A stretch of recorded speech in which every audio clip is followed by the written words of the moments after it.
टाकळी खंडेश्वरी येथे अरुणोदय दूध संकलन केंद्र व विविध कार्यकारी सोसायटी यांच्या सभासदांसह दूध उत्पादकांना लाभांश वाटप व दिवाळी फराळाचे कार्यक्रमाचे आयोजन करण्यात आले होते। कार्यक्रमाचे प्रास्ताविक सरपंच अमोल पाटील यांनी केले। यावेळी काँग्रेसचे तालुकाध्यक्ष किरण पाटील यांनी मनोगत व्यक्त केले।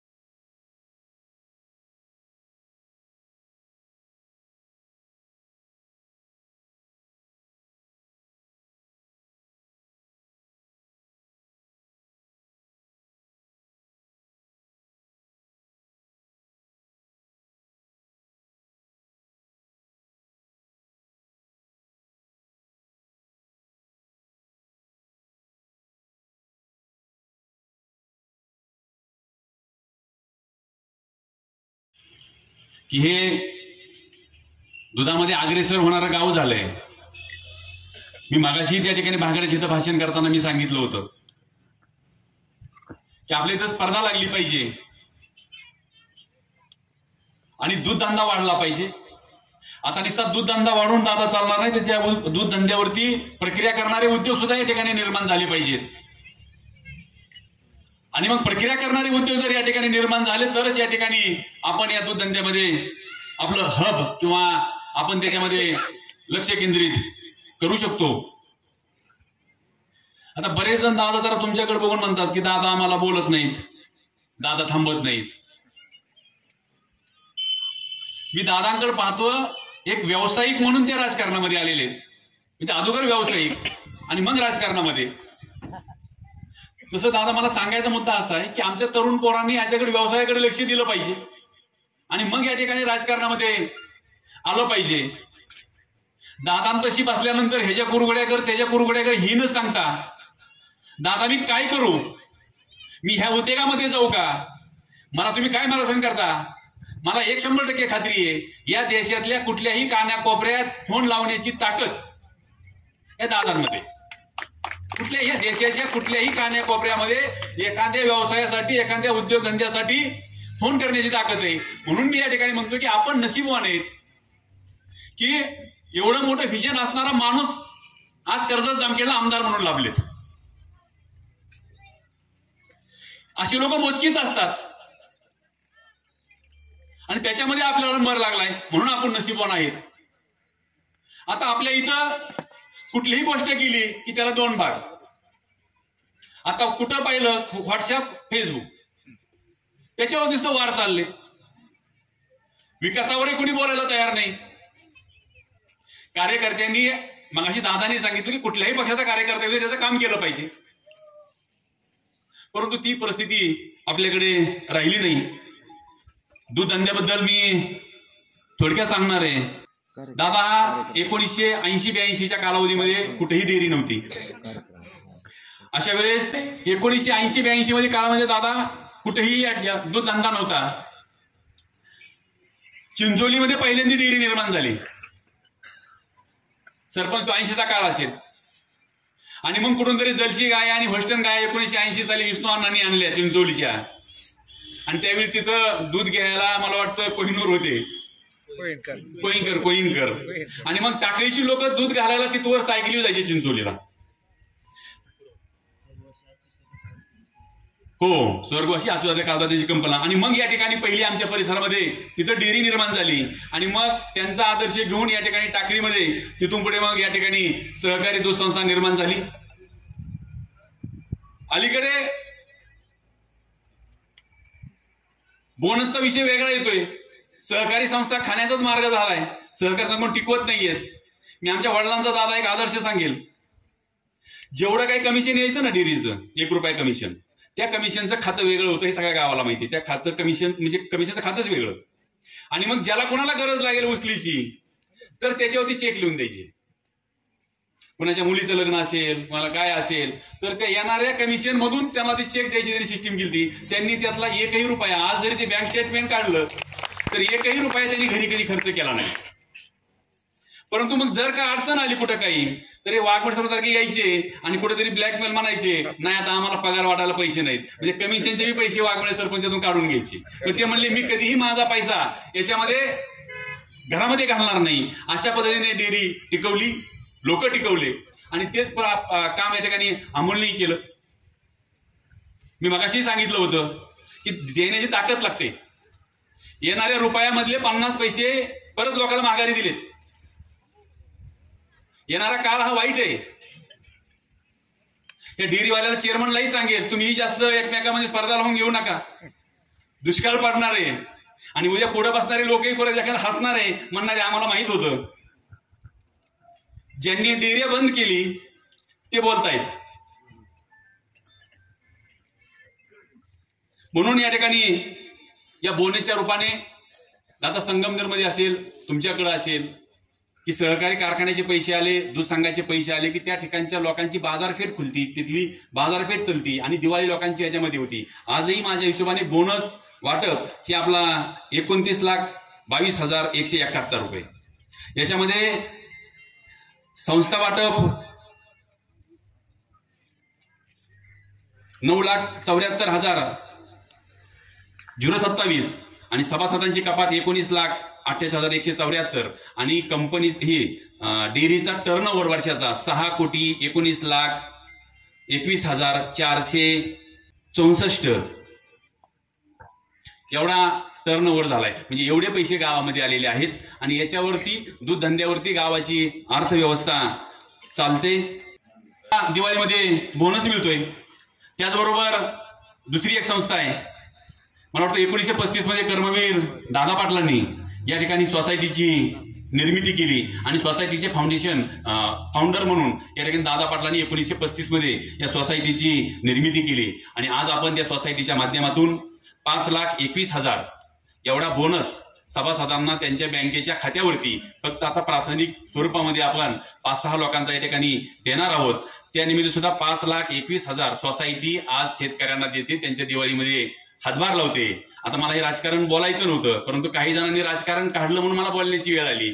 हा जो बोनस आहे हा संस्थेचा नफा आमचा दादा 2022-23चा 18,14,000 झालाय. हा नफा कधीचा आहे? 22-23चा. इलेक्शन कधी झाले? 20 मध्ये झाले. मग आता या ठिकाणी 20 मधला नफा अजून ह्यांचा कशाला शिल्लक ठेवला हेच माहिती कळला नाही. आणखी आपल्याला वाटता आलं नाही हा विषय वेगळा. आणि मग काय दुसरे वाटायला लागले की म्हणायचं आमचाच मागचा वाटते. मग तुम्हाला आडवलं कोणी होतं? आजही नफा आपल्याला 60% वाटायचा होता. 60%चा आबा निर्णय झाला.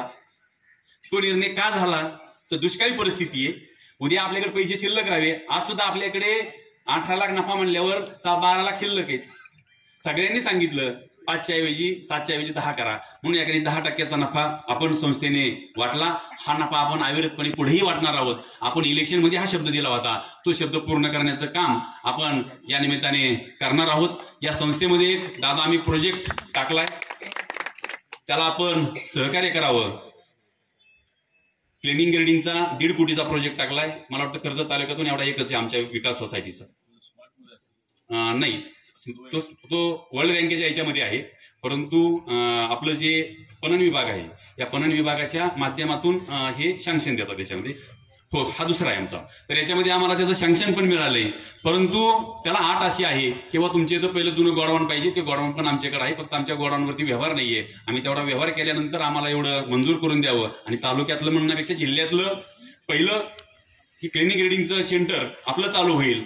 याच्यामध्ये फक्त 1% व्याज दर आहे. आमच्या सोसायटीने जर व्याज काढलं, लोन काढलं सहकार बँकेकडून, फक्त त्याला 1% व्याज आहे. आणि 1% व्याजाने या ठिकाणी आपल्याला मिळणार आहे. याच्यामध्ये सुद्धा परत तेच आहे 60-30-10. संस्थेने याच्यामध्ये 10% हिस्सा भरायचा, 30% हिस्सा संस्थेने भरायचा आणि 60% आपल्याला शासन देणार. अशा पद्धतीने आहे. आणि मग या ठिकाणी कुठेतरी एखादा उद्योग निर्माण झाला तरच कुठेतरी बोनस वाटत होतो. आता हा बोनस कशावर आहे? व्याजावरती बोनस आहे. मग ह्याच्यावर आपण कुठवर राहायचंय? आपल्याला हा बोनस जर 10% आहे तर तो आणखी आम्ही 15 करूया, 20 करू, उत्पादनावर 20 करूया. कुठेतरी एखादा उद्योग निर्माण झाला तरच आपण या ठिकाणी टिकणार, आपण चालणार आहेत. जर त्याच्यावर काहीच प्रक्रिया केली नाहीये ते चालणार आहे का?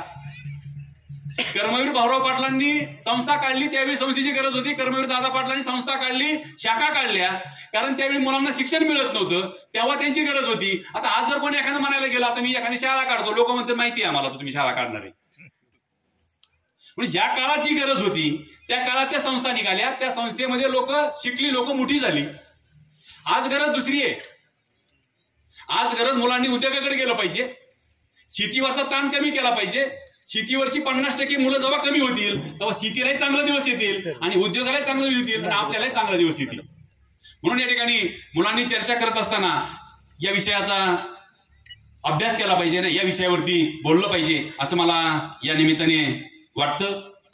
आपण सर्वजण या ठिकाणी या कार्यक्रमाला आला. एकतर खरं मला राजकारण याच्यामध्ये मांडायचं नव्हतं, परंतु काही जण बोलल्यामुळे मला या ठिकाणी हा विषय राजकारणाच्या काढायला लागला. कारण संस्था कोणाच्या घरची नसते, संस्था ही लोकांची असते आणि लोकांचा विश्वास असेल तोपर्यंत ती संस्था चांगली चालते. लोकांचा ज्यावेळी विश्वास संपेल त्यावेळी मात्र संस्था चलत नाही. आज या ठिकाणी मार्केट कमिटीचे आलेले आहेत.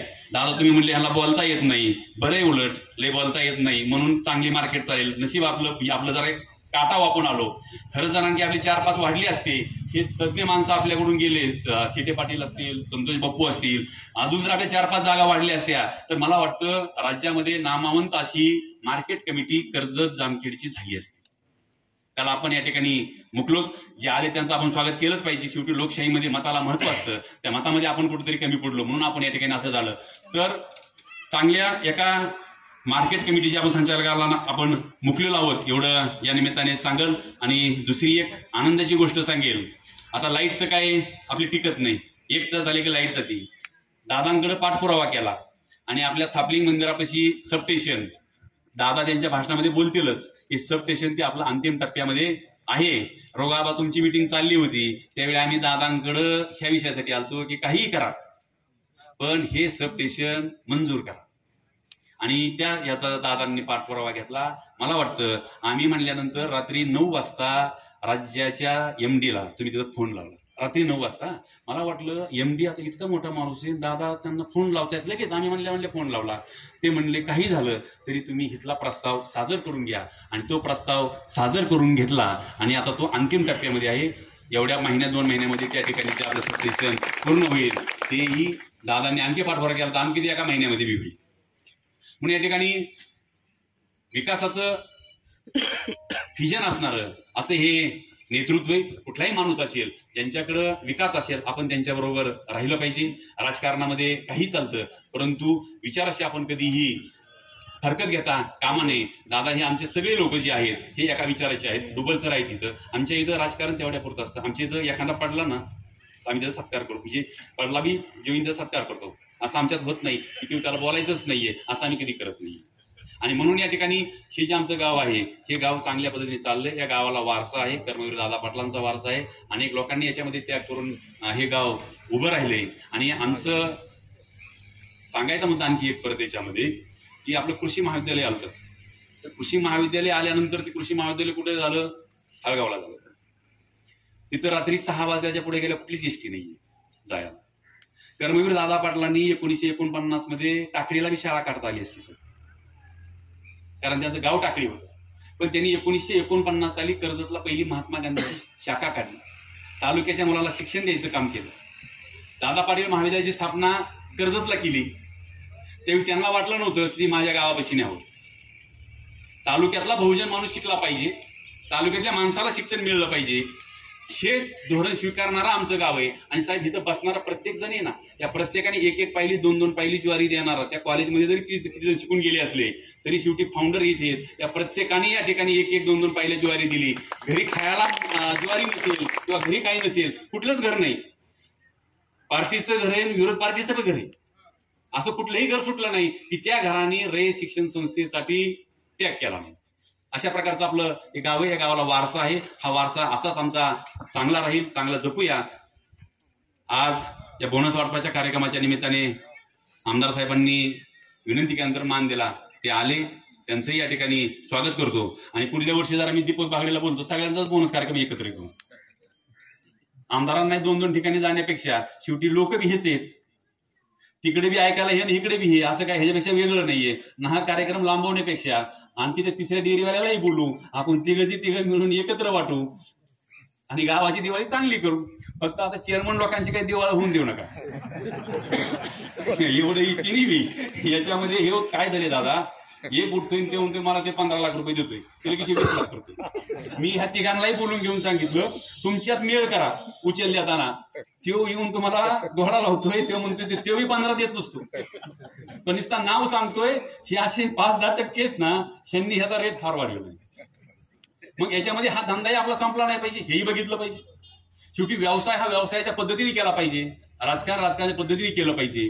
म्हणून माझे तर ही असेल, इथून पुढचे आपले बोनस वाटपाचे कार्यक्रम सगळ्यांच्या ह्यांनी, एकदा त्यांच्याकडे घेऊ, एकदा आमच्याकडे घेऊ, एकदा त्यांच्याकडे, सगळ्यांकडे कार्यक्रम घेऊ. एक असे 2-2 कार्यक्रम घेण्यापेक्षा आपण एकच कार्यक्रम घेण्याचा प्रयत्न करू. नाहीतरी शेवटी सगळे एकाच ठिकाणी आणि उद्या पीठीत गेल्या कोण कुठं फुले हाणते जातात बघता येत नाही. सगळे म्हणतात की नाही आम्ही तुम्हालाच हाणलंय तर बिरीज कुठं करायची, अशी परिस्थिती झालेली. म्हणून या ठिकाणी आपण सर्वांनी परत आणखी एकदा दादांच्या माग आम्ही सर्वजण ठामपणे आहोत. दादा आपलं विकासाचं रूप, आज तुम्ही संघर्ष यात्रा काढली, मी मगाशीही सांगितलं. देश पातळीवरती राहुल गांधी युवराज आहेत, त्यांनी कन्याकुमारी पासून तर काश्मीर पर्यंत रॅली काढली, सगळा देश ढवळून काढला. आज दादांनी त्यांच्या कमी वयामध्ये पुण्यापासून तर नागपूर पर्यंत पायी यात्रा काढली. उद्याच्या काळात दादा तुम्हाला सांगतो, कुणी कितीही काही म्हणत असलं तरी तरुण वर्ग हा तुमच्या मागे राहणार आहे आणि या पदयात्रेमुळे महाराष्ट्रामध्ये परिवर्तन हे 100% होणार आहे. आणि लोक तुम्हाला म्हणणारच आहेत मुख्यमंत्री म्हणून, आणि तुम्ही व्हायचे असेल तर तुम्हाला कोणी अडवू शकत नाही. चर्चा करणारी चर्चा वेगळी करतील. तुमच्या जर नियतीमध्ये असेल तुम्ही होणारच आहेत, तर त्याला कोणी कितीही आडवं आलं तरी त्याला कोणी रोखू शकत नाही. परंतु ते होण्यासाठी आपणाकडे जे गुण आहेत ते गुण 100% आपणाकडे ते गुण आहेत. त्या गुण असल्याशिवाय आपण तिथपर्यंत जाऊ शकणार नाहीयेत. आज महाराष्ट्रामध्ये तुम्ही झंझावात निर्माण केलेला आहे आणि हा झंझावात आपला 2024च्या निवडणुकीमध्ये याचा नक्की फायदा होईल आणि याचा रिझल्ट दिसेल, एवढं या निमित्ताने सांगेल. तुमच्या राष्ट्रवादी बरोबर आमचं काँग्रेस पक्ष सुद्धा बरोबर आहे, आता आमचं काँग्रेस बी नाही हो, म्हणून या ठिकाणी काँग्रेसच्या वतीने सुद्धा आम्ही आहोत आणि तुमच्या संघर्ष याच्यात आम्ही 100% काँग्रेस म्हणून येणार आहोत. शेवटी ना दोघं एकत्र असले, तिसरं एकत्र असलं तरच चालणार आहे हे.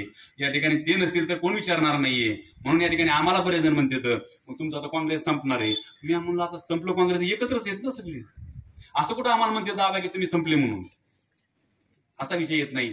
कधीही कुणी काम घेऊन गेलं तर आमच्या काँग्रेसलाही दादा नाही म्हणत नाही, ना भाजपला बी राजू शेठ नाही म्हणत नाही, ना शिवसेनेलाही नाही म्हणत नाही. सगळ्यांची कामं करणारं हे नेतृत्व आहे. या नेतृत्व उद्या पुढे जाईल. आपण सर्वजण आलात, सर्वांचं मी मनापासून आभार व्यक्त करतो आणि पत्रकारांचं मनापासून गणितची सगळ्यांचं आशिषची सगळ्यांचं मनापासून आभार मानतो आणि या ठिकाणी माझं लांबलेलं भाषण या ठिकाणी थांबवतो.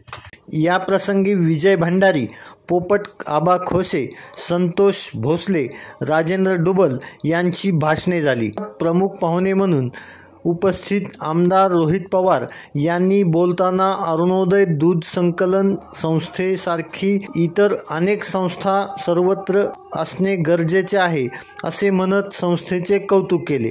मतदारसंघात केलेल्या विकास कामाची जंत्रीच सर्वांसमोर मांडताना विरोधकांचाही चांगलाच समाचार आमदार रोहित पवार यांनी घेतला. यावेळी कृषी उत्पन्न बाजार समितीचे संचालक राम कानगुडे, संग्राम पाटील, राष्ट्रवादीचे उपाध्यक्ष रघुआबा काळदाते, विनोद राऊत, डुबल, डॉक्टर सागर ढोबे, बंटी यादव आदींसह अनेक मान्यवर व दूध संस्थांचे दूध उत्पादक शेतकरी मोठ्या संख्येने उपस्थित होते. कार्यक्रमाचे सूत्रसंचालन संतोष ढोबे यांनी केले. आपल्या या संस्थेचे चेअरमन अमोलजी पाटील यांनी दरवर्षी हा कार्यक्रम आपल्या सर्वांच्या हितासाठी इथं घेतला. त्यांचंही मनापासून आभार व्यक्त करतो आणि सरपंच म्हणून तुमची निवड झाल्याबद्दल अभिनंदन सुद्धा या ठिकाणी करतो. खरं तर अशा संस्था असणं अतिशय महत्वाचं आहे. कारण का दरवर्षी आपल्याला जर अशा पद्धतीने बोनस मिळत असेल, तो सुद्धा दिवाळीच्या तोंडावर, तर मग आपल्या दिवाळी निमित्त आणि उत्सवानिमित्त आपल्या घरी जे काही नियोजन आपल्याला करावं लागतं ते करण्यासाठी कुठं ना कुठेतरी मदत ही होत असते. काही शेती आज तसं बघितलं तर करणं सोपं नाही. कधी अतिवृष्टी येते, कधी पाऊस पडत नाही, आणि मग याच्यामध्ये आपला शेतकरी कुठं ना कुठेतरी अडकत जातो. आणि मग दूध व्यवसायच असा व्यवसाय आहे की ज्याच्यातून अतिरिक्त काही पैसे आपल्याला हातामध्ये मिळतात, त्याच्यातून आपलं कुटुंब हे आपण कसं तरी त्याला मदत करण्याचा प्रयत्न हा करत असतो. आणि मग जेव्हा चांगल्या संस्था असतात, जशी ही संस्था आहे, त्या चांगल्या पद्धतीने चालवल्या जातात, चांगला रेट हा शेतकऱ्यांना दिला जातो, आणि मग बोनस देत असताना त्याच्यामध्ये शेतकऱ्याचा हिस्सा असतोच. पण त्या हिस्स्याबरोबर स्वतःच्या खिशातून सुद्धा, नाही तर स्वतःच्या बँकेतून या संस्थेने जो कमवलेला पैसा असतो तो सुद्धा शेतकऱ्याला दिवाळीच्या निमित्तानं देणं हे तसं सोपं नसतं. आणि या संस्थेने गेले अनेक वर्ष ते करून दाखवले. त्यासाठी या संस्थेचं सुद्धा मी मनापासून अभिनंदन आणि आभार या ठिकाणी व्यक्त करतो. या संस्थेचं काम दुधाच्या बाबतीत आपल्या सगळ्यांना माहिती आहेच. तसंच किरण भाऊंनी आपल्याला काही प्रमाणात इथं सांगितलं की या भागामध्ये चांगल्या पद्धतीचा विकास व्हावा, आणि विकास फक्त रोडच्या बाबतीतच व्हावा असं नसून सर्वांगीण विकास करत असताना बऱ्याच काही गोष्टी आपल्या सर्वांना कराव्या लागतात. कर्जत आणि जामखेडच्या बहुतांश प्रमुख जे रोड आहेत ते आपण मंजूर करून घेतले. नॅशनल हायवे तुमच्या समोर आहेच, स्टेट हायवे आहेत, प्रमुख गावांना जोडणारे रोड सुद्धा आपण तिथं मंजूर करून घेतलेले आहेत. तसंच आपल्या सर्वांची जी मागणी होती, तापलिंग देवस्थानाच्या इथं चांगला रोड असावा, ज्यासाठी किरण भाऊ असतील, तसेच आपल्या या भागातले सर्वच मान्यवर ग्रामस्थ यांनी सातत्याने आणि युवांनी सातत्याने पाठपुरावा केला. तो रोड सुद्धा त्या ठिकाणी मंजूर झाला. त्यामुळे रोड हे होत राहतील, चांगल्या क्वालिटीचे रोड होतील. त्याच्याच बरोबर सभामंडप, काय काय गावकऱ्यांना गावामध्ये काही गोष्टी लागतात ते सुद्धा आपण तिथे करत असतो. पण त्याच्याबरोबरच शेतकऱ्याने एखादी गोष्ट जर पिकवली आणि त्याला ठेवण्यासाठीच जागा नसेल तर मग शेतकऱ्याचं नुकसान त्यावेळेस होऊ शकतं. जर मार्केट खाली असेल आणि जागा नाही म्हणून त्यांना स्वस्तात जर माल विकावा लागत असेल तर ते योग्य नाही. म्हणून आपण मिरजगावला 3000 टनाचं गोडाऊन हे बांधलं. फक्त बांधलंच नाही तर ते पूर्णही झालं. आणि आता 3000 टनच्या 3000 टन तिथं माल हा सामान्य शेतकऱ्याचा तिथं भरून पडलेला आहे. ते जर गोडाऊन नसतं तर मग आपल्या तालुक्यातच ठेवायला जागा नव्हती. दुसऱ्या तालुक्यात जे काही उत्पादन आपण करत असतो ते घेऊन जावं लागतं, आणि मग शेतकऱ्याला अनेक वेळा अडचणी येतात. मग अडचणी कशाला सोसायच्या, म्हणून स्वस्तात माल आपण पूर्वी विकत होतो. तसंच इथं जसं किरण भाऊंनी सांगितलं की आपण इथं सुद्धा स्मार्ट योजनेच्या अंतर्गत आपलं सरकार असताना इथं असणाऱ्या संस्थेनं आपण एक वेगळी योजना मंजूर करून आणली, ज्याच्यामध्ये जी काय डाळ आपण सर्वजण उत्पादित करतो त्याचं स्वच्छ करणं असेल, ते फोडणं असेल, त्याला स्वच्छ करून पॅक करणं असेल, अशा पद्धतीने डाळ मिलचा प्रोजेक्ट हा या संस्थेने तिथं स्मार्ट अंतर्गत मंजूर करून आणलं. त्याचं काम सुद्धा आता अंतिम टप्प्यात आलेलं आहे आणि ते पूर्ण सुद्धा होईल, जेणेकरून शेतकऱ्याला त्याचा फायदा होईल. 4 पैसे जास्त तूर असेल, उडीद असेल आणि इतरही काही समजा हे पण असेल ना आपलं काय ते हरभरा आणि त्या सगळ्या, तर ह्या सगळ्या गोष्टीला शेतकऱ्याला नक्कीच फायदा होईल. तुम्ही बघा पूर्वीच्या काळामध्ये आपण इथं तुमच्या सगळ्यांच्या कृपेने निवडून येण्यापूर्वी इथं जर सरकारी जेव्हा खरेदी केंद्र असायचं तिथं तुम्हाला किती वेळ उभं राहावं लागायचं असायचं. लाईनीत उभं राहावा, स्वतःच तिथं पोतं तुम्ही जाणार, गाडी तुमचीच, 6-6 दिवस तिथं बसावं लागत होतं. डास आपल्याला चावायचे आणि शेवटी आपल्याला कळायचं आपल्या हातामध्ये 1 रुपया सुद्धा नाही आला. मग आपण सत्तेत आल्यानंतर आपण काही बदल केले. पूर्वी अख्ख्या तालुक्याला 1 सेंटर असायचं. आपण अख्ख्या तालुक्याला आपली सत्ता आल्यानंतर आपण 4 सेंटर ते 5 सेंटर तिथं मंजूर करून आणले, म्हणजे शेतकऱ्याला ताप कुठंही होऊ नये. त्यातलं एक सेंटर हे किरणराव आणि त्यांची संस्था खूप मनापासून चांगल्या पद्धतीने ते चालवत आहेत. आता सुद्धा त्यांनी हरभरा नाही आपलं काय हरभराच मोठ्या म्हणजे 2000 टन किती घेतलं, 2000 मेट्रिक टन त्यांनी घेतला. पण शेतकऱ्याला कुठेही बार देण्याचा त्रास नाही आला, तिथं उभं राहण्याचा त्रास नाही आला, पेमेंटच्या बाबतीत कुठेही अडचण आली नाही. तर ह्याच्यामध्ये खूप मनापासून चांगल्या पद्धतीने त्यांनी ती संस्था चालू केली. त्याच्यामध्ये कधी कधी काही अडचणी येतात की एखादी तारीख पूर्ण झाल्यानंतर सरकार ती योजना बंद करतं आणि मग काही लोक थोडेसे मध्ये अडकले होते, त्यांना आपण सोडवण्याचा प्रयत्न करत होतो. अजून आपल्याला खरेदी करायची. त्यामुळे ह्या सगळ्या ज्या काही गोष्टी असतात की 1 केंद्रापेक्षा 4 केंद्र असणं, 5 केंद्र असणं आणि मग शेतकऱ्याला कुठेतरी काही गोष्टी सोप्या व्हाव्यात त्यासाठी सुद्धा विचार करावा लागतो, पाठपुरावा आपल्या सर्वांना करावे लागते. त्याच्याच बरोबर आता एक नवीन गोडाऊन कोल्ड स्टोरेज ते बांधत आहेत, 3000 टनाचं आहे ना, ज्याच्यामध्ये तुम्ही लिंबई ठेवू शकता, त्याच्यामध्ये इथेही जे काही फळं तुम्ही पिकवता ते त्याच्यामध्ये आपल्याला ठेवता येतं. त्यामुळे कोल्ड स्टोरेज झाल्यानंतर त्याचाही फायदा या परिसरामध्ये असणाऱ्या सर्व शेतकऱ्यांना होईल. फक्त या परिसरातच नाही, तर माझा अंदाज आहे की या तालुक्याला नक्कीच आपल्या कोल्ड स्टोरेजचा फायदा तिथं होणार आहे. आणि त्याच्याच बरोबर जेव्हा केव्हा आपल्या या भागावर अडचण येते, जसं आपण जेव्हा इलेक्शनला उभं होतो तेव्हा आपल्या सर्वांचे 110 कोटी हे विम्याचे अडकले होते. आपण पाठपुरावा केला, आपण मार्गी लावलं, 110 कोटी शेतकऱ्याचे त्यावेळेस पीक विम्याचे हातामध्ये आले. त्यानंतर आता परत 1 रुपयाचा विमा सरकारने काढला, या सरकारने काढला. तो जास्तीत जास्त लोकांना त्याचा लाभ व्हावा यासाठी प्रचार प्रसार आपण केलं. काही शेतकऱ्यांना तर आपण 25-30 हजार शेतकऱ्यांना आपणच स्वतः विमा काढण्यासाठी मदत केली. त्याचं मुख्य कारण असं आहे की आपल्याला एक अंदाज होता की पाऊस कमी पडेल, दुष्काळ येऊ शकतो आणि मग दुष्काळ आल्यानंतर जर विमाच जर शेतकरी आपले काढत नसतील तर मग शेतकऱ्याला आर्थिक मदत ही सरकारकडनं कशी मिळेल. ठीक आहे, आता जी काही मदत सरकारकडनं मिळणार आहे ते कमी मिळणार आहे. 25% ऍडव्हान्समध्ये तुम्हाला विम्याचा मोबदला मिळावा यासाठी आपण पाठपुरावा केला. सप्टेंबर अखेरीस मिळायला पाहिजे होतं पण ते मिळालं नाही. मग आपण असेल, आदरणीय पवार साहेबांच्या माध्यमातून आम्ही पाठपुरावा केला, जयंतराव पाटील साहेब असतील, आम्ही अनेक लोकांना, मोठमोठ्या लोकांना अंगावर घेतलं. आणि त्यानंतर आता असं कळतंय की परवापासून काही 1700 कोटी रुपये या राज्यामध्ये शेतकऱ्यांना ऍडव्हान्स म्हणून तिथं आता द्यायला सुरुवात झालेली. आता ठीक आहे, काय हरकत नाही, काही पैसे मिळाले, पण 35 लाख शेतकऱ्यांना 1700 कोटी म्हणजे प्रत्येक शेतकऱ्याला 4000 रुपये फक्त येणार आहेत. मग आमचं त्यांचं सगळ्यांचं मत आहे, तुम्ही 25% म्हणजे 4000 म्हणजे कुठेतरी शेतकऱ्याला 15,000 ते 18,000च्या आसपास हे पर शेतकरी तिथं ते पैसे मिळणार आहे. आणि ही जी मदत आहे ती कमी आहे, ती वाढावी यासाठी आम्ही सर्वजण प्रयत्न करत आहोत. ठीक आहे, सरकारकडनं विलंब होतोय, पंचनामे करण्यासाठी विलंब होत होता. अधिकाऱ्यांना आपण सांगितलं सरकार जो काही निर्णय घेईल तो घेईल, पण तोपर्यंत तुम्ही थांबू नका. तर अधिकाऱ्यांना आपापल्या शेतामध्ये, तुमच्या शेताकडे, तुमच्या गावात, तुमच्या वाड्या वस्त्यांवर पाठवून आपण सर्वे करून घेतला. आणि आज या जिल्ह्यामध्ये कर्जत जामखेड हा 1 नंबरचा मतदारसंघ आहे की ज्याच्यात सगळ्यात जास्त पंचनामे झालेले आहेत आणि सगळ्यात जास्त शेतकऱ्यांनी तिथं आता विम्याचा लाभ हा घेतलेला आहे. पण हे होत असताना दुष्काळ जाहीर व्हावा यासाठी आपण सर्वजण मागणी करत होतो.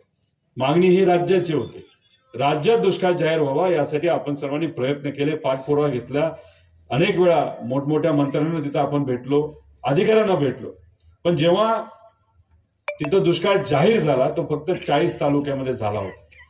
पण 40 तालुके आपण थोडंसं खोलात जाऊन अभ्यास केलाय, त्याच्यामध्ये असं एक कळलं की 40 तालुके हे फक्त सत्तेत असणाऱ्या आमदारांचे 95% तालुके होते आणि 5% तालुके फक्त विरोधी पक्षातल्या काही आमदारांचे होते. आणि 40च तालुके या अख्ख्या राज्यामध्ये तिथं घेण्यात आले होते.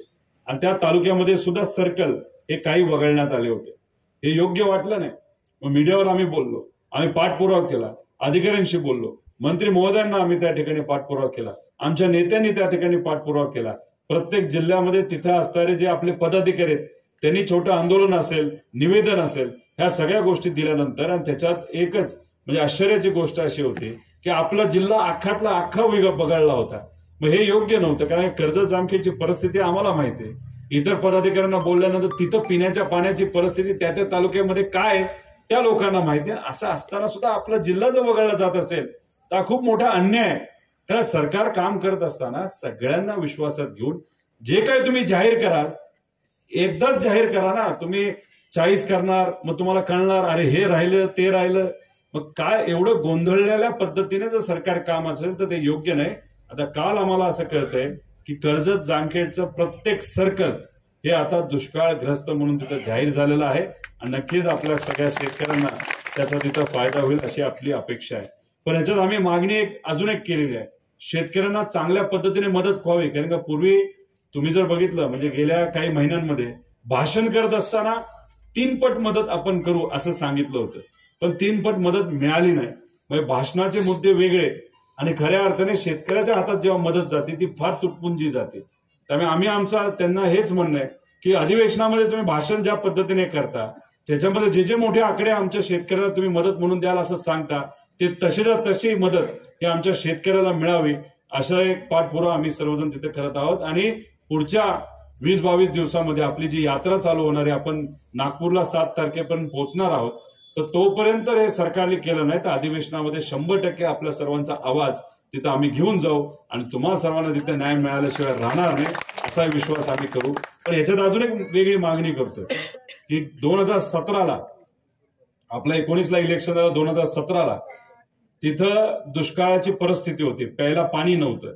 टँकर हे आपण सर्वांनी मिळून तुमच्याकडे बघून तुमची परिस्थिती अडचण बघून आपण तिथं मदत म्हणून सेवाभावी विचाराने फक्त या जिल्ह्यात नाही अनेक जिल्ह्यांमध्ये दिले आणि कर्जत जामखेडमध्ये खास म्हणून लक्ष देऊन आपण देत होतो.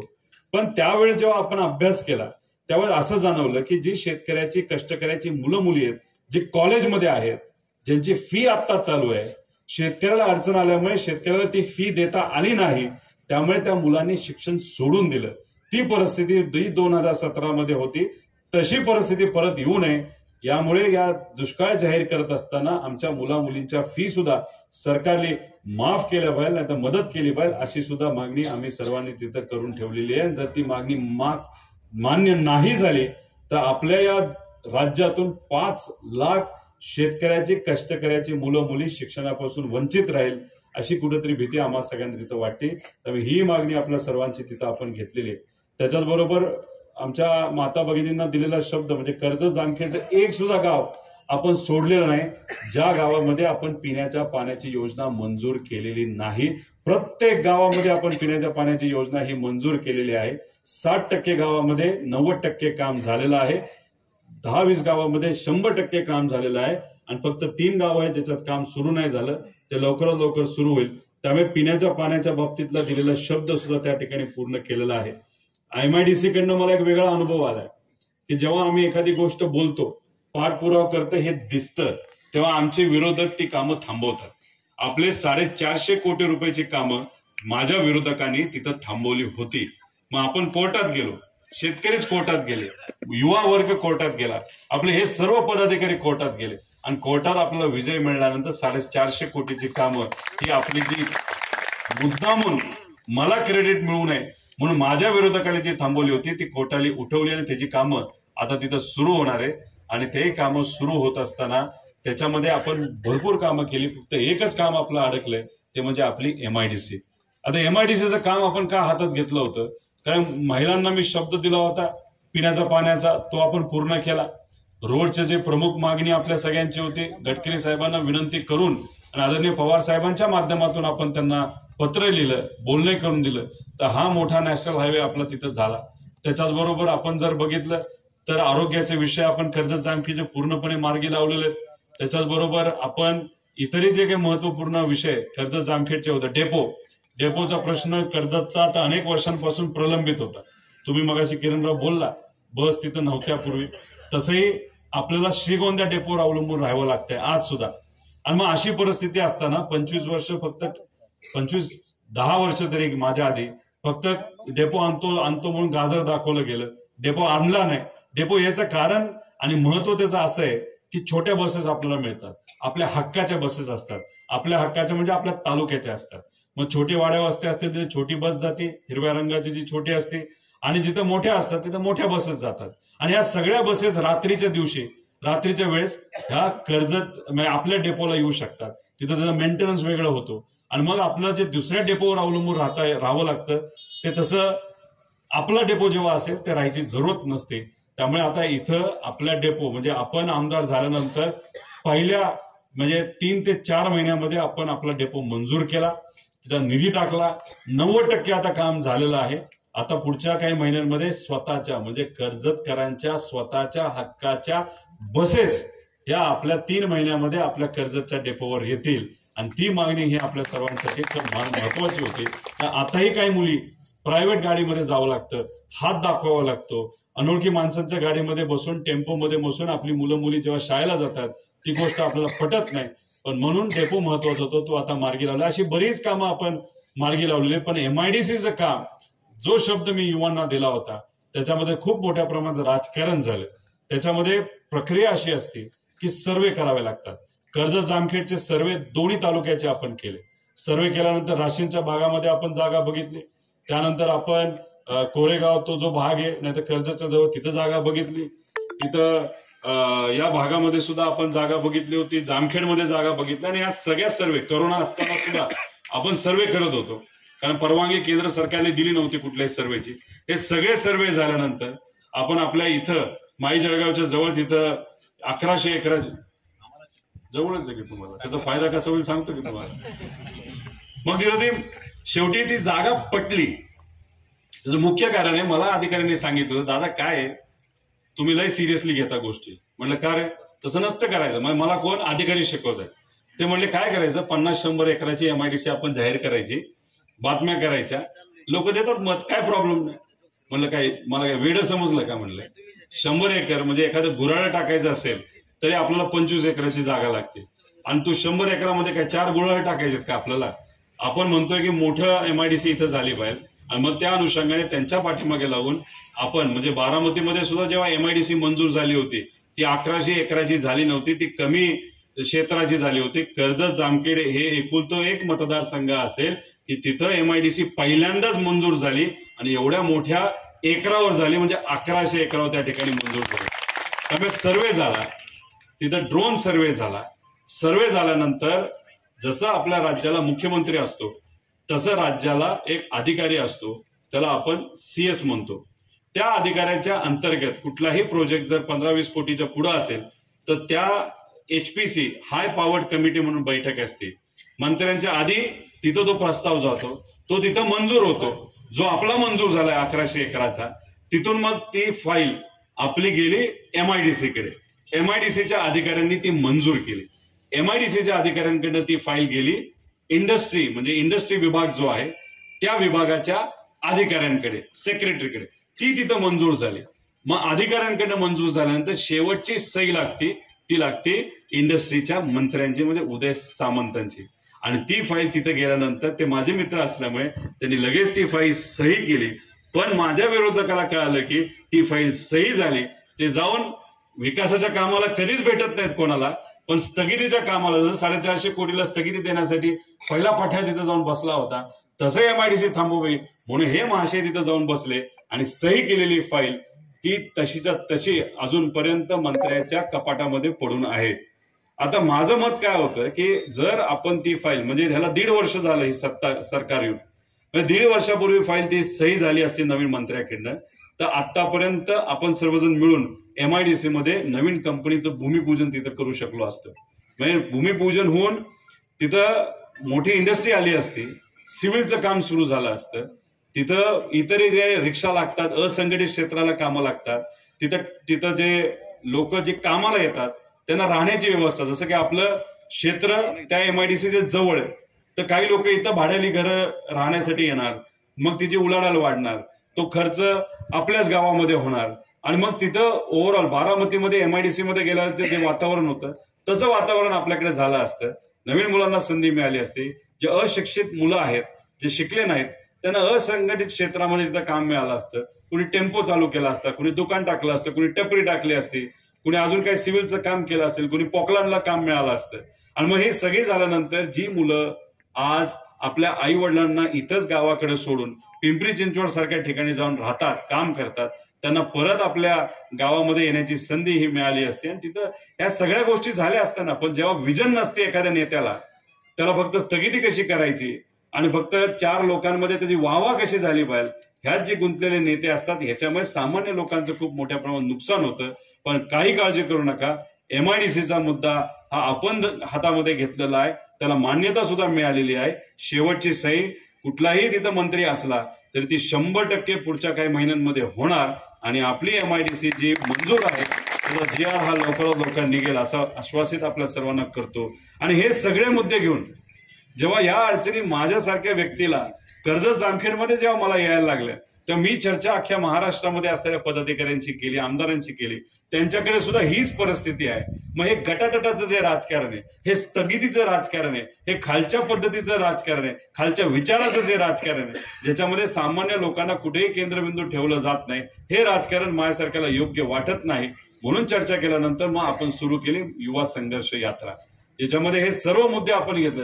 आपल्या MIDCचं आहेच, पण या महाराष्ट्रातल्या तमाम युवांचे प्रश्न घेऊन आपण युवा संघर्ष यात्रा जी काढलेली आहे ती काही कारणास्तव आणि महाराष्ट्रामध्ये खूप सामाजिक परिस्थिती वेगळी असल्यामुळे आपण ती 100 किलोमीटर केल्यानंतर ती थांबवली होती. ती परत आपण 17 तारखेला सुरू करत आहोत चोंडीपासून.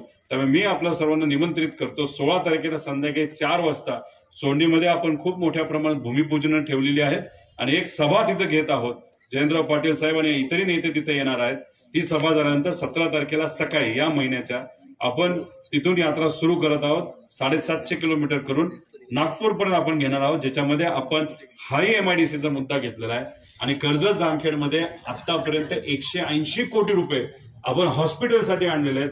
कामं 40% झाली, तिथेही 1 रुपया त्यांनी दिला नाही. असे इतरही सर्व मुद्दे घेऊन आपण ही यात्रा काढली आहोत आणि त्याच्यासाठी आपण सर्वजण 16 तारखेला संध्याकाळी यावं अशी विनंती आपल्या सर्वांना करतो.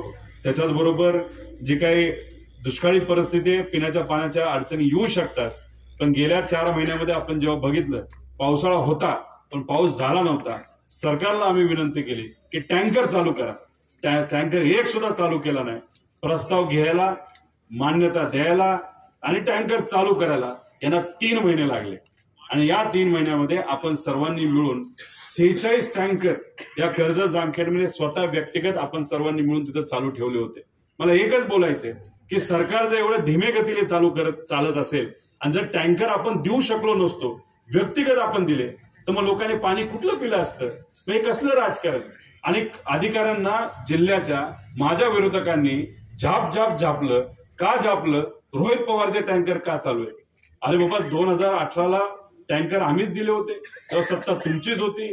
काय तिथे घोटाळे झाले हे सगळ्यांना माहिती. आणि गेल्या 4 वर्षामध्ये जेव्हा जेव्हा टँकरची जरूरत आपल्या गावाला लागते, सरकारसाठी आम्ही थांबत नसतो. आम्ही सर्वजण एकत्रित येतो, पदाधिकारी, काँग्रेस असू द्या, राष्ट्रवादी असू द्या, मित्रपक्ष असू द्या, आणि लोकांना कुठेही अडचण होऊ नये लगेच टँकर तिथं सुरू करतो. त्यामुळे तुम्ही जे झापलं तुम्ही आधी झापायला पाहिजे होतं. 3 महिने तुम्हाला प्रस्ताव मंजुरीसाठी का लागले आणि हे 3 महिने का लागले, त्यावेळेस आम्ही का थांबणार?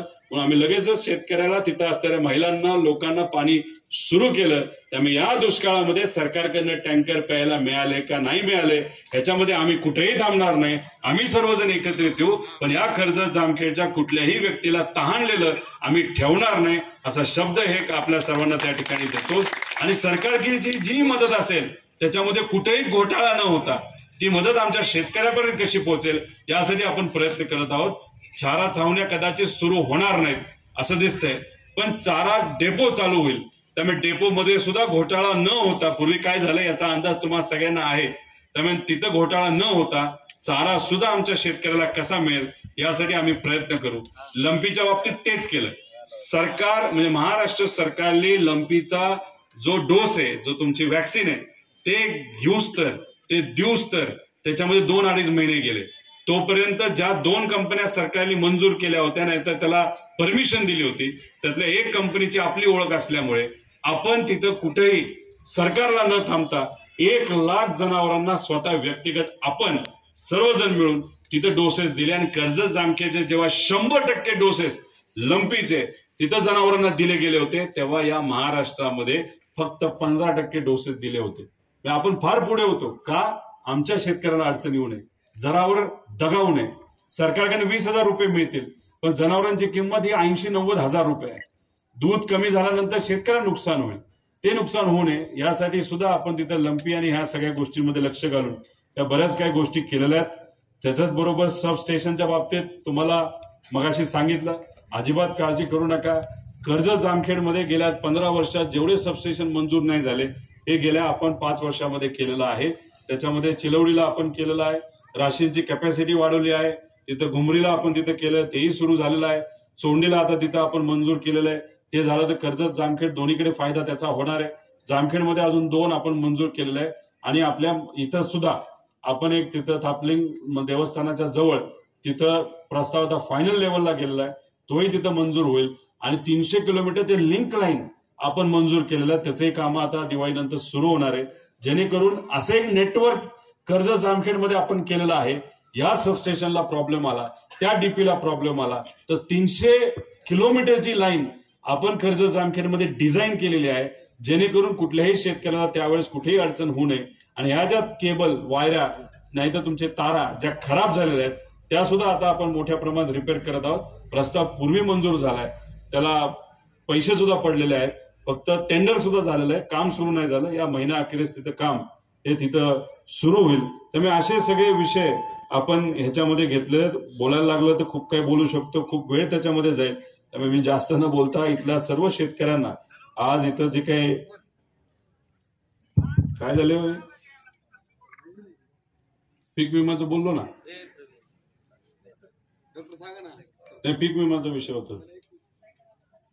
हॅलो दादा, काय आहे तो पीक विम्याच्या संदर्भात जे आपण मुद्दामून शेतकऱ्यांच्या हितासाठी सर्वे पटपट करून घेतले. ते सर्वे जेव्हा कलेक्टर ऑफिसला गेले तर कलेक्टर ऑफिसच्या इथे एक कमिटी असते, त्याच्यामध्ये इन्शुरन्सची कंपनी असते आणि अधिकारी असतात, त्यांच्यामध्ये चर्चा झाली. आता ही कंपनी 7-7 हजार कोटी रुपये हे प्रीमियम म्हणून घेतात सरकारकडनं. आणि तिथं जेव्हा चर्चा सुरू झाली ते म्हणायला लागले नाही, हे पीक आम्ही घेणार नाही, आम्ही ही गोष्ट घेत नाही, हे चुकीचं आहे. काही काही ठिकाणी तर पाऊस 20 दिवस पाऊस नाही झाला, 21व्या दिवशी भिरभिर कुठेतरी आपण म्हणतो ना झिमझिम कुठेतरी झाली आपले 1 MM आणि परत 5 दिवस पाऊस नाही झाला. अशी गावं सुद्धा ते वगळण्याचा प्रयत्न करत होते. तर आम्ही तेच कमिशनर साहेबांना सांगितलेलं आहे, हे असं काहीच करून चालणार नाही.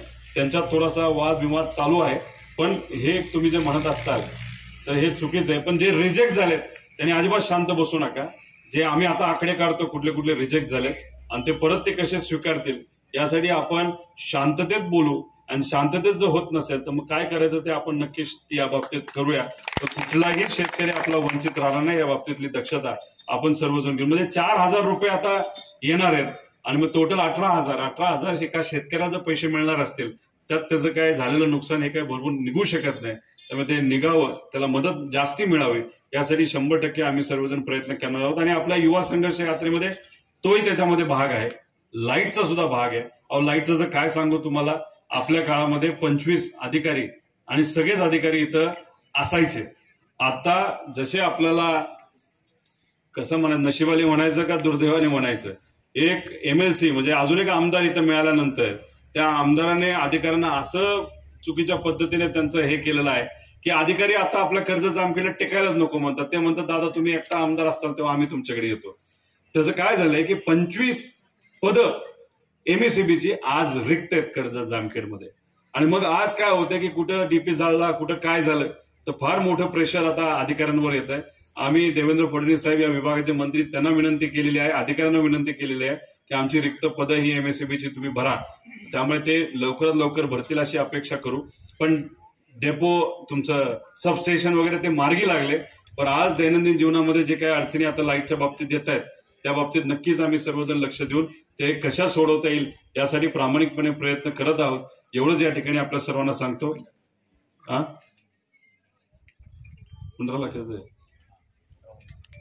नाही, ते सभा मंडप मंदिराचे इथं आपण दिलेलं आहे, पैसे दिलेले आहेत, रोडचं झालेलं आहे, ते सगळे आहेतच. म्हणजे आता फक्त आपल्या एका गावचं बोलायचं झालं तर एवढी कामं आहेत. आणि ह्याचं सगळं जे श्रेय आहे हे जे आमचे सगळे पदाधिकारी किरण शेट असतील, डॉक्टर असतील, आपले सर्व पदाधिकारी जे आहेत इथं राहणारे राष्ट्रवादीचे सर्व पदाधिकारी आहेत, तर ह्या सगळ्यांनी एकत्रित बसून पाठपुरावा केला, आम्हाला सांगितलं, सरांचा असेल तर ह्यांनी सांगितल्यानंतर ही कामं आपण करून घेतली. ती मोठी यादी, ती बोलून आपल्या सर्वांचा वेळ गेला नाही, पण मोठे मोठे विषय आपण तिथे घेतले होते. पुढे दिवाळीला जायचे आणि आज संध्याकाळी आपल्या दिनकर बंगल्यावर म्हणजे आपल्या घरावर तिथं आपण फराळाचा कार्यक्रम ठेवलेला आहे. दिवाळीच्या शुभेच्छा इथं देतोच, पण वेळ असेल तसं आजही आणि उद्याही 2 दिवस आपण दिवाळी तुमच्या सर्वांबरोबर साजरी करणार आहोत. तिथं तुम्ही आलात तर दिवाळी एकत्रित साजरी करू एवढंच या ठिकाणी सांगतो. आरोग्य वगैरेचे विषय नका काळजी करू, त्या बाबतीत आपण लक्ष देऊन आहोत. जर काय काय राहिलं असेल, मी माझ्या ऑफिसला आता इथून तिथंच चाललो आहे. जर काय असेल तर तिथे या अधिकाऱ्यांशी नक्कीच बोलून ते सगळ्या अडचणी तिथं आपण सोडू एवढंच या ठिकाणी सांगतो. शुभेच्छा देतो आणि थांबतो. जय हिंद, जय महाराष्ट्र. नाही असं माझं मत आहे. त्यातून शेतीला तर पाणी काही पुरणार नाही, पण शेवटी जेव्हा विकास होत असतो, पैसा आपल्या मतदारसंघामध्ये जेव्हा येत असतो, त्यातून प्यायला का होईना, जनावरांना का होईना आपल्याला पाणी येत्या काळामध्ये देता येईल या दृष्टिकोनातून कुठेही आपण ती योजना थांबवलेली नाही. उलट त्याला अतिरिक्त 4-5 कोटी लागणार होते, ते आपण मंजूर करून आणले आणि काही 2-3 गावाला सुद्धा, काही तलावांना सुद्धा त्याच्यामध्ये आपण घेतलं. तुम्ही म्हणत आहात त्यात नक्कीच आपण लक्ष घालू, पण त्या योजनेतून आपल्या शेतीला फायदा होणार नाही. पण आपण कुठेही थांबवली नाही ती योजना, ती पूर्णपणे होईल. पण जो अनुभव MIDCच्या बाबतीत झाला आणि त्या MIDCच्या ह्याच्यात आपण जेव्हा या बाबतीत जेव्हा जास्त बोलायला लागलो, तेव्हा विरोधकांनी MIDCचा प्रस्ताव हा आपला दाबला. त्यामुळे आपल्या या गावामध्ये तुकाईच्या अंतर्गत शेतीचा प्रश्न कधीच सुटणार नाही. पण आपण या बाबतीत कर्जत आणि जामखेडचे जे गावं पाण्यापासून वंचित आहे त्याच्यासाठी शेतीसाठी वेगळा प्रस्ताव बनवलेला आहे, तो सरकारकडे आहे. पण त्याबद्दल मी जास्त बोलणार नाही, कारण का माझ्या विरोधकाच्या सवयीप्रमाणे मी जर का आज काय बोललो तर ते शोधायला जाते, कारण तसं ते कामाच्या विकासासाठी कधीच जात नाहीत, पण स्थगिती देण्यासाठी जाऊ शकतात. त्यामुळे तो प्रस्ताव, ही योजना तर आहेच, पण शेतीला खऱ्या अर्थाने आपल्याला पाणी कसं मिळेल तर त्यासाठी आपण वेगळा प्रस्ताव बनवून तो सरकारकडे आहे. तो कुठं आहे, कधी आहे आणि कधी होईल मी आज नाही सांगत, नंतर आपल्या सर्वांना सांगतो.